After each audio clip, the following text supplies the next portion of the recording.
శ్రీ సాయిరామ్. భగవాన్ శ్రీ సత్యసాయి బాబా వారు రచించిన రామకథ రసవాహిని 2వ భాగము 11వ ప్రకరణము అహిరావణుడు 25వ రోజు. అంతా 4 గడియలు రాత్రి గతించెను. రావణుడు 20 చేతులు జోడించుకొని శివునికి నమస్కరించెను. పాతాళములో నుండిన అహిరావణుని మనసు భ్రమించెను. ఎందుచేత రావణుని మనసు వ్యాకులమయ్యెను అని వాడు చింతించి మనసును అనుమానించి లోకమంతయు వానికి వశము, వారిని జయించు వీరుడు లేడు అని చింతించెను.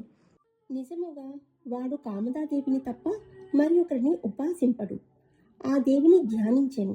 రావణుని జాడను ధ్యానమున కనిపెట్టి రావణుడు ఉండిన శివాలయము దగ్గరకు వచ్చెను. అహిరావణుడు తన పేరు చెప్పుకొని రావణునకు నమస్కరించెను. అహిరావణుడు తండ్రిని చూచి విచారమునకు కారణము అడిగెను. రావణుడు శూర్పణఖ ముక్కు చెవులు కోసినది మొదలు అప్పటి వరకు జరిగిన విషయములు చెప్పెను. ఆ మాటలు విని అహిరావణుడు చింతాక్రాంతుడై, ఓ రావణ, లోకములో నీతి మార్గము సర్వజనాదరణీయము. ఆ మార్గమును విడిచి అధర్మ మార్గమును అనుసరించుట వలన భయము కలుగును. పూర్వోత్తరములను విచారించక నీవు వైరమును ప్రకటించి యుద్ధమునకు దిగితివి. అందువలన నీ వంశమును నీవు నాశనము చేసుకుంటివి. మనుజుని ప్రతాపమును ప్రభావమును నీకు తెలియదు. అందరికంటే గొప్పవాణిని నీవు తక్కువగా భావింతువు. నేను ఈ మాటలు చెప్పుతగదు. నేను రామలక్ష్మణులను హరించి పాతాళమునకు కొనిపోవుదును.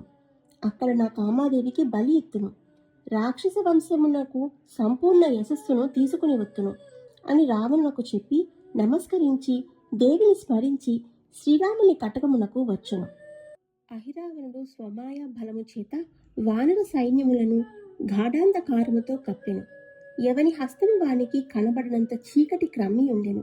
వానర యోధులు జాగరూకులై ఉండిరి.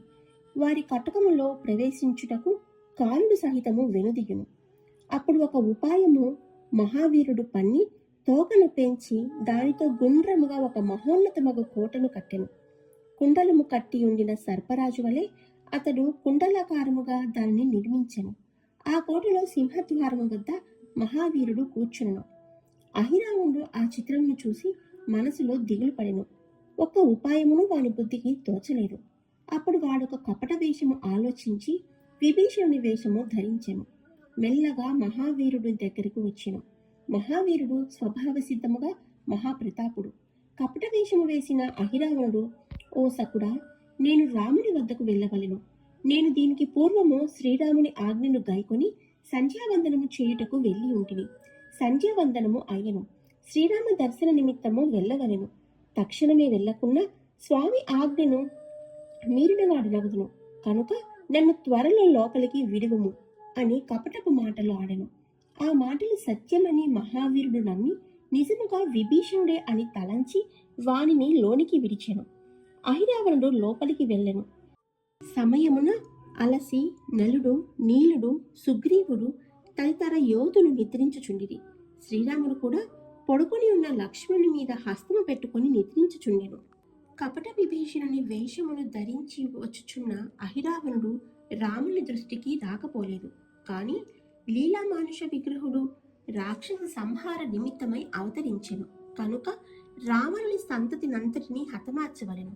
అందువలన ఏమీ తెలియని వాని వలె సామాన్య మానవులకు గోచరమగు రీతిగా ఈ నాటకములు ఆడదొడంగెను.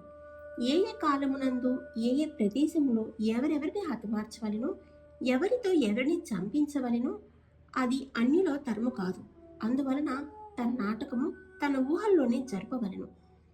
ఇది ఇట్లుండా ప్రవేశించిన కపట వేషధారి అయిన అహిరావణుడు మోహన మంత్రము జపించి వానర యోధులను నిద్రయందు ముంచి రామలక్ష్మణులను పాతాళ లోకమునకు బంధించి తీసుకొని పోయెను. కొంతకాలంలోనే వానర యోధులు లేచి చూడ రామలక్ష్మణులు లేరు.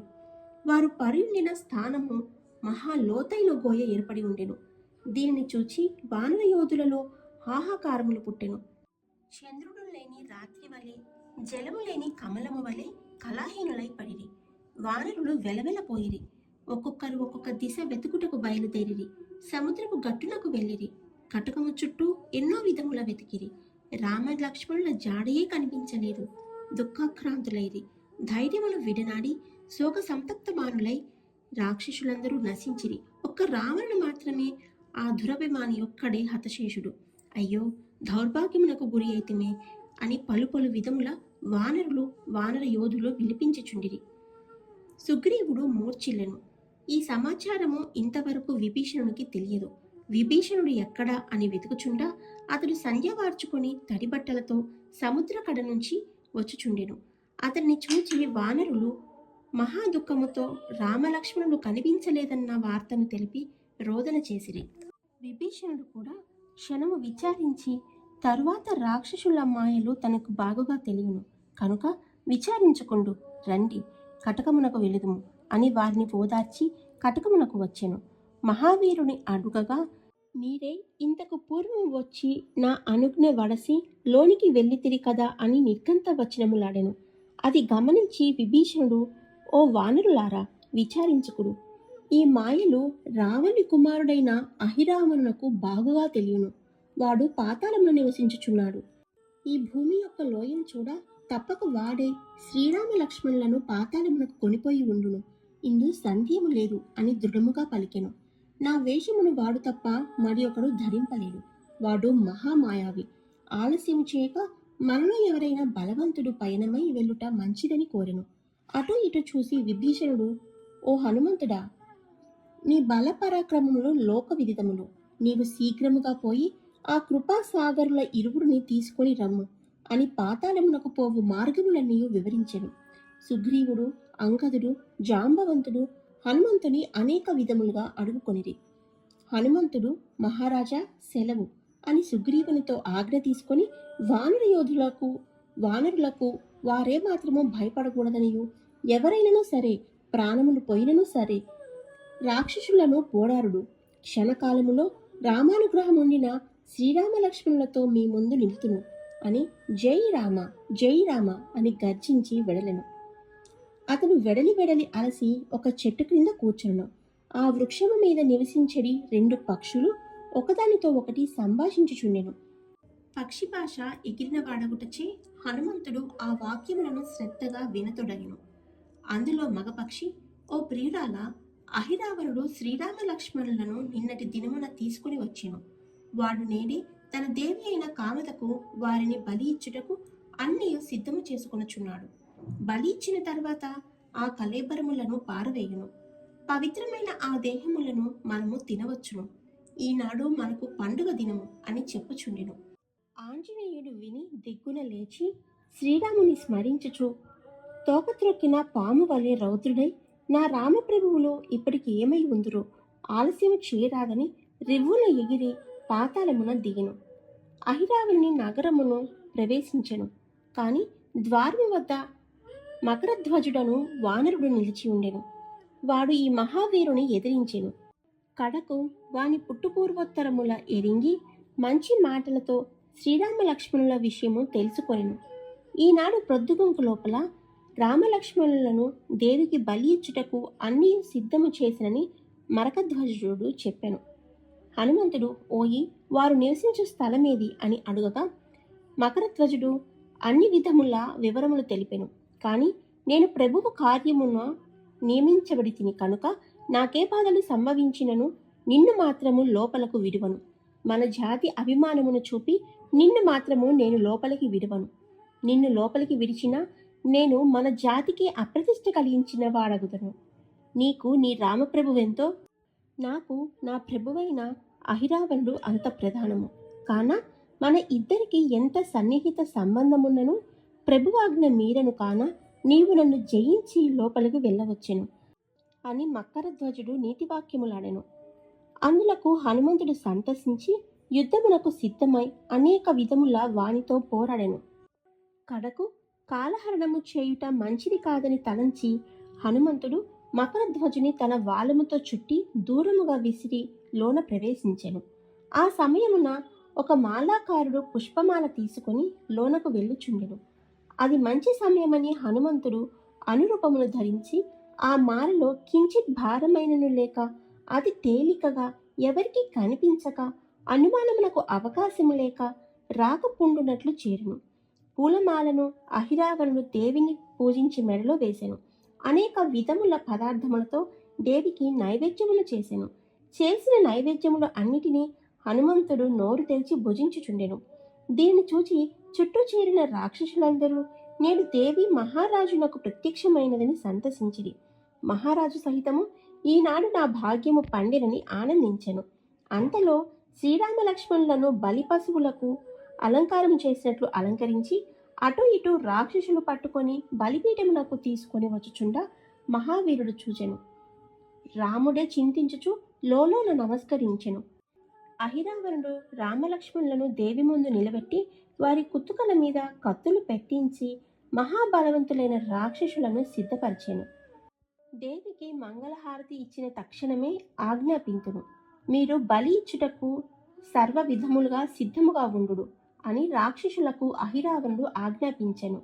లీలమానుష విగ్రహులైన రామలక్ష్మణులు దేవి నైవేద్యమును భుజించినవాడు హనుమంతుడే అని తెలుసుకొని లోలోన సంతసించుచుండిరి. చిరునవ్వులు చిందించుచున్న ఆ రామలక్ష్మణులను చూచి అహిరావణుడు రౌద్రుడై, క్షణకాలము జీవితమునకు ఇంతటి ఆనందమా? పడ్డు కొన్ని నిమిషములలో యమరాజ్యమును ఆనందింతురు అని కఠినమైన వాక్కులు ఆడుచు వారలను లక్ష్యము చేయక చులకనగా పలుకుచుండెను. రాక్షస పురోహితుడు లేచి రాజనీతిని అనుసరించి శ్రీరామ లక్ష్మణులకు వారి రక్షితులను తలంచుటకు అవకాశము ఇవ్వవలనని అహిరావునితో తెలిపెను.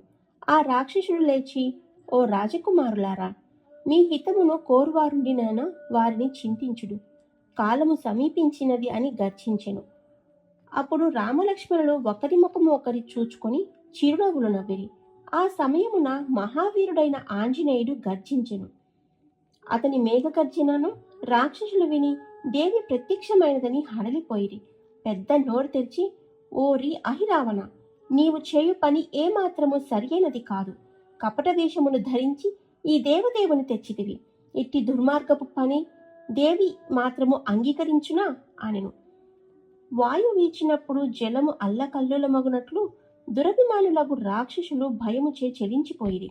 ఒక్క క్షణములో భయంకర రూపమును ధరించి మహావీరుడైన హనుమంతుడు ఆ దేవి చేతి అందించిన పదునైన ఖడ్గమును చేతపట్టి అహిరావణుని ముక్కలు ముక్కలు చేచెను. కాని వాని దేహము వజ్రదేహము. ఎన్ని పర్యాయములు కొట్టినను ముక్కలు వలె విరుగుచున్నది కాని తిరిగి అతుక్కొనుచుండెను. కడకు రాముని మదిలో తలంచి జై రామ అని శిరస్సుని ఒక్క చేతి అందించుకొని మరొక చేతితో గొంతుని పిసికి హోమకుండములో వేసెను. ఓం శ్రీ సాయిరాం. సర్వం శ్రీ సాయిరామ పాదార విందార్పణమస్తు. సమస్త లోకాన్ సుఖినో భవంతు. ఓం శాంతి శాంతి శాంతి.